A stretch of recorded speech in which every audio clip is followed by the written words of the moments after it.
अमृतसरी छोले कुलचों वाली थाली की रेसिपी आज हम बनाने वाले हैं, जिसमें होंगे बिल्कुल अमृतसरी स्टाइल में बनने वाले पिंडी छोले। साथ ही में होंगी चटपटी प्याज, रायता और इसके साथ सर्व की जाने वाली प्याज की खट्टी मीठी चटनी। और साथ ही में अमृतसरी कुलचे बिना तंदूर बड़े ही आसानी से तवे पर। और साथ ही में ख़ास ट्रिक के साथ बनाएंगे वाइट मक्खन, जो हर पंजाबी क्यूज़िन की जान होती है। अमृतसर में बिल्कुल इसी तरह से छोले कुलचों वाली थाली सर्व की जाती है। तो आज इन सारी रेसिपीज़ को हम उन सारी डिटेलिंग के साथ आपके साथ शेयर करने जा रहे हैं। तो चलिए फटाफट से इसे बनाना स्टार्ट करते हैं।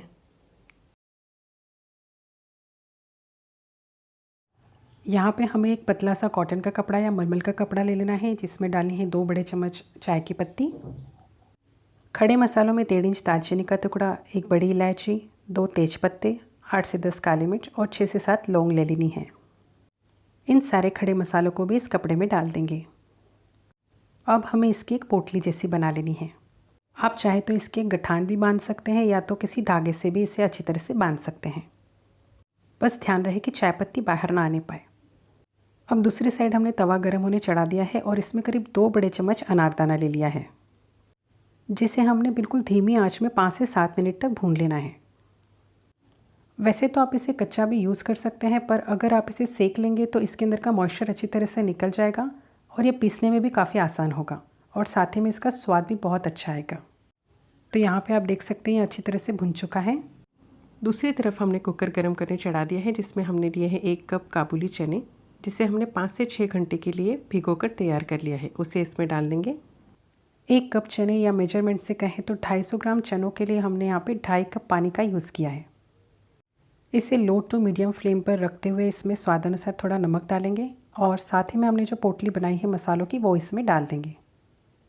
और अब कुकर का ढक्कन लगाते हुए इसे 5 से 7 सीटी होने तक पका लेंगे।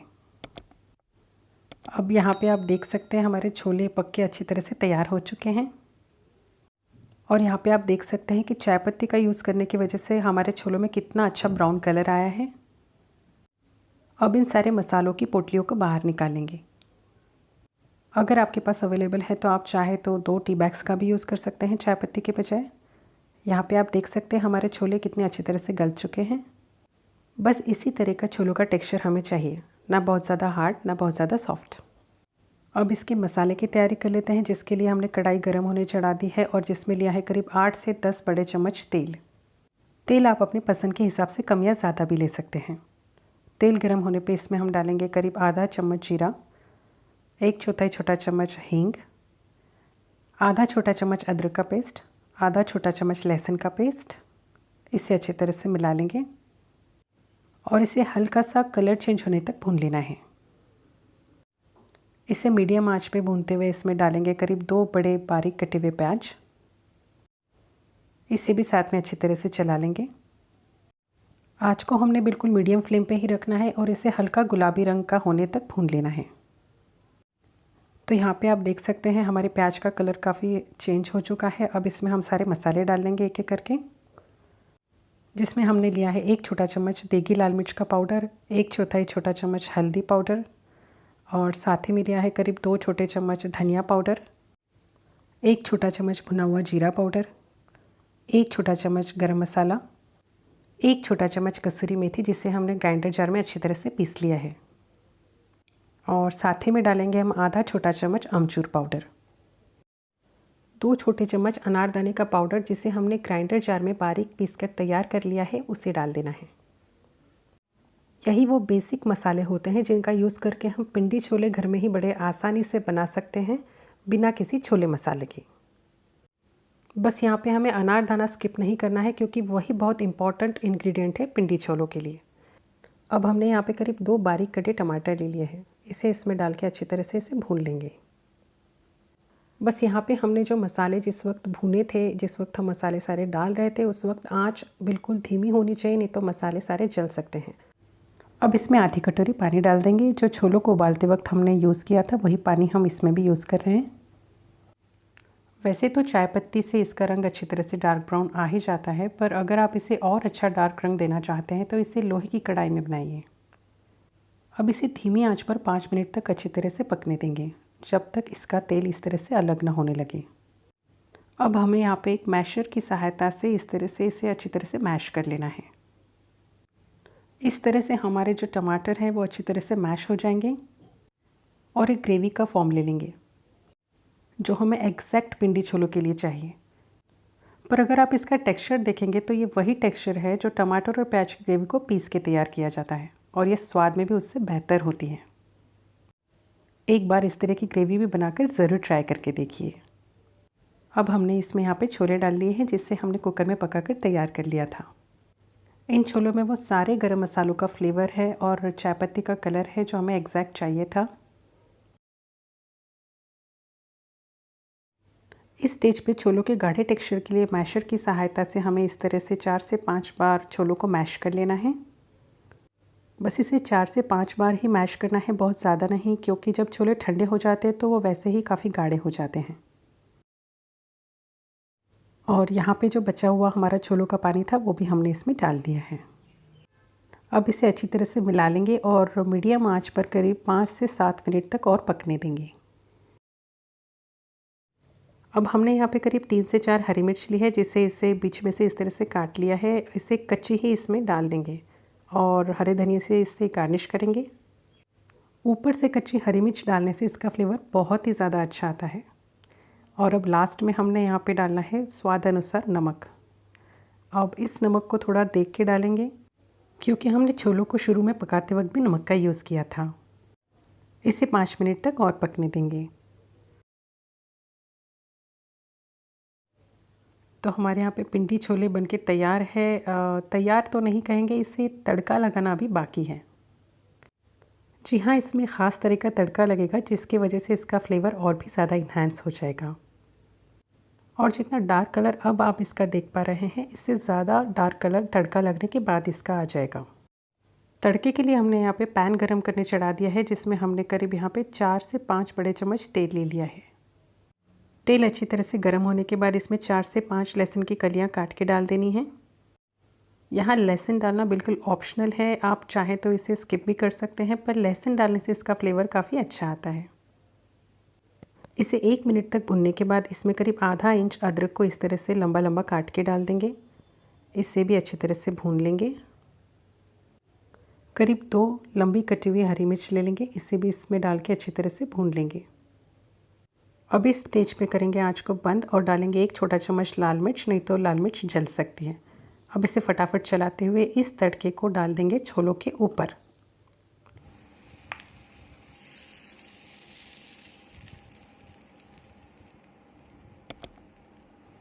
तो लीजिए, रेडी है हमारे यहाँ पे बहुत ही ज़्यादा स्वादिष्ट और बहुत ही खूबसूरत रंग के साथ अमृतसरी पिंडी छोले। अब अमृतसरी कुलचे बनाने के लिए हमने यहाँ पे करीब 2 कप मैदा ले लिया है। अगर मेजरमेंट से देखेंगे तो ये करीब 400 ग्राम होगा। अब इसमें डालेंगे आधा चौथाई छोटा चम्मच बेकिंग सोडा, जो खाने का सोडा होता है वो, आधा चम्मच बेकिंग पाउडर, स्वादानुसार हम इसमें नमक डाल देंगे। अब इसमें डालेंगे आधा छोटा चम्मच पिसी हुई चीनी और करीब 4 बड़े चम्मच दही। बस ध्यान रहे ये जो दही हम यूज़ कर रहे हैं वो ज़्यादा खट्टा ना हो। अब इसमें डालेंगे हम घी, करीब 2 छोटे चम्मच। घी हमें इससे ज़्यादा नहीं यूज़ करना है क्योंकि आगे के स्टेप्स में हमें घी और भी यूज़ करना है, इसलिए अभी हम इसे कम यूज़ कर रहे हैं। इसे अच्छी तरह से मिला लेंगे।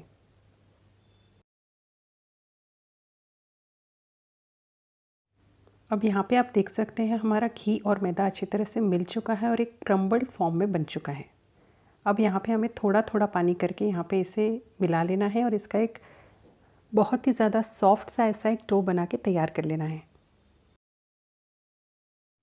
इसका जो डो होगा वो रोटियों के लिए जो हम आटा लगाते हैं उससे भी ज़्यादा सॉफ्ट होगा।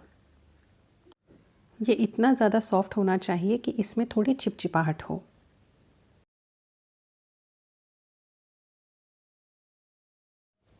यहाँ पे आप देख सकते हैं हाथों में किस तरह से चिपक रहा है।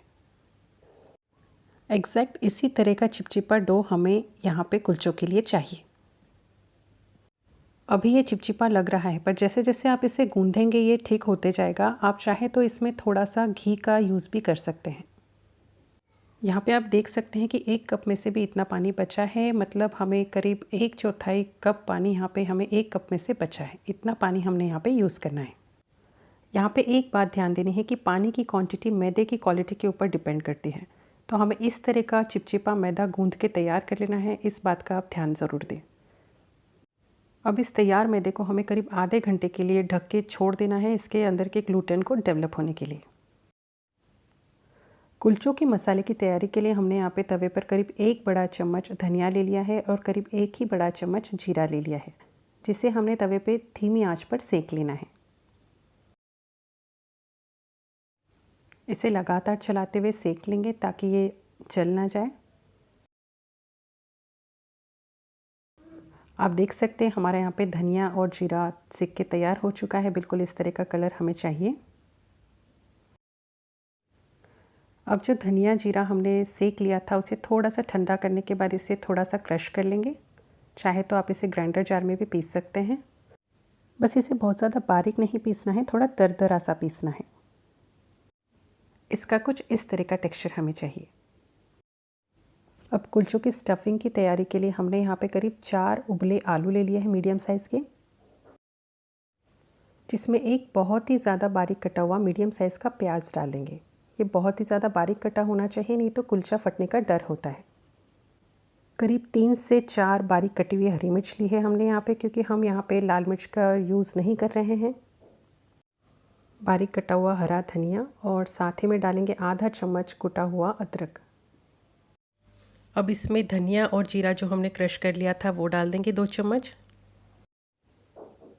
1 छोटा चम्मच अजवाइन को इस तरह से क्रश करते हुए डाल देंगे।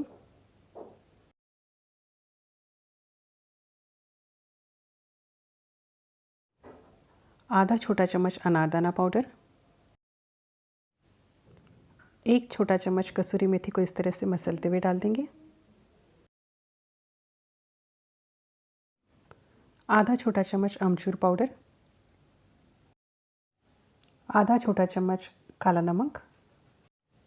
स्वादानुसार यहाँ पे नमक डाल देंगे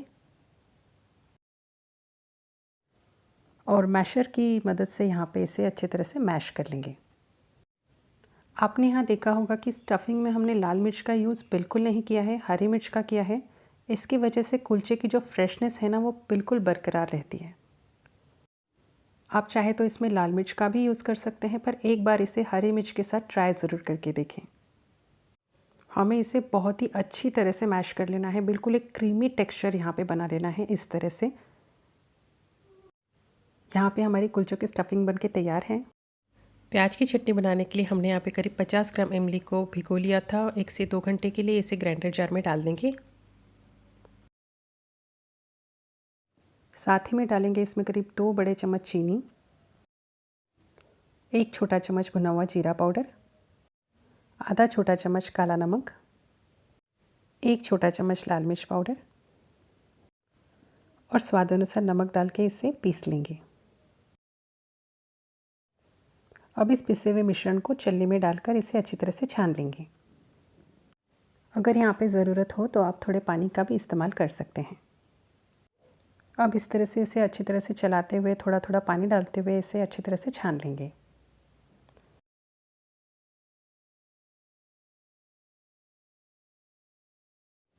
यहाँ पे हमारा ये सारा मिश्रण जो है अच्छी तरह से छन चुका है। अब इसे दूसरे बाउल में ट्रांसफ़र कर लेंगे। अब इसमें डालेंगे 1 छोटा बारीक कटा हुआ प्याज और थोड़ा सा ताज़ा कटा हरा धनिया। इसे अच्छी तरह से मिला लेंगे। बिल्कुल इसी तरह की थिकनेस हमें यहाँ पे हमारी चटनी की चाहिए, ना बहुत ज़्यादा गाढ़ी ना बहुत ज़्यादा पतली। तो यहाँ पे हमारी इमली की खट्टी मीठी चटनी भी बनके तैयार है। घर पे ही एकदम फ्रेश वाइट मक्खन बनाने के लिए हमने यहाँ पे फ्रेश मलाई ले ली है करीब 1 कप, जिसे हम एक बोल में ट्रांसफ़र कर लेंगे।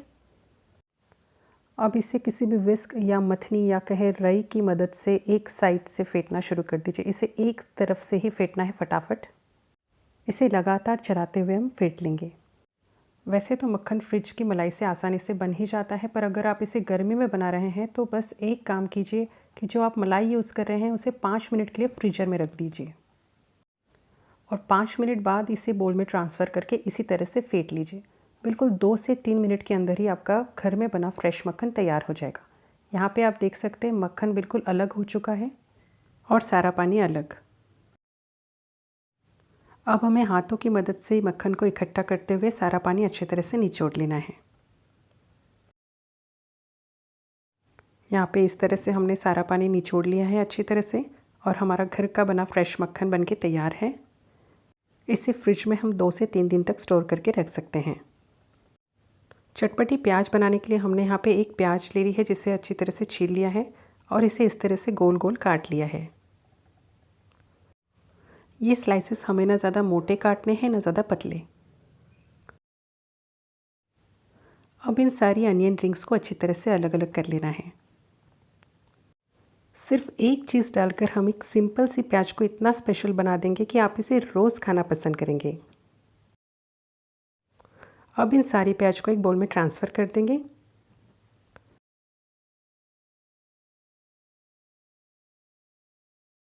अब इसमें डालेंगे 1 छोटा चम्मच भुना हुआ जीरा पाउडर और अब 1 चम्मच डालेंगे मिक्स अचार। जो नॉर्मल अचार मिक्स अचार होता है जो रेडीमेड मिलता है वो इसमें डालेंगे। आप चाहे तो इसमें घर के बने कोई भी अचार का यूज़ कर सकते हैं जो थोड़ा खट्टा हो। तो यहाँ पे हमारी ये चटपटी प्याज भी बनके तैयार है। तो चलिए कुलचे बनाना शुरू करते हैं।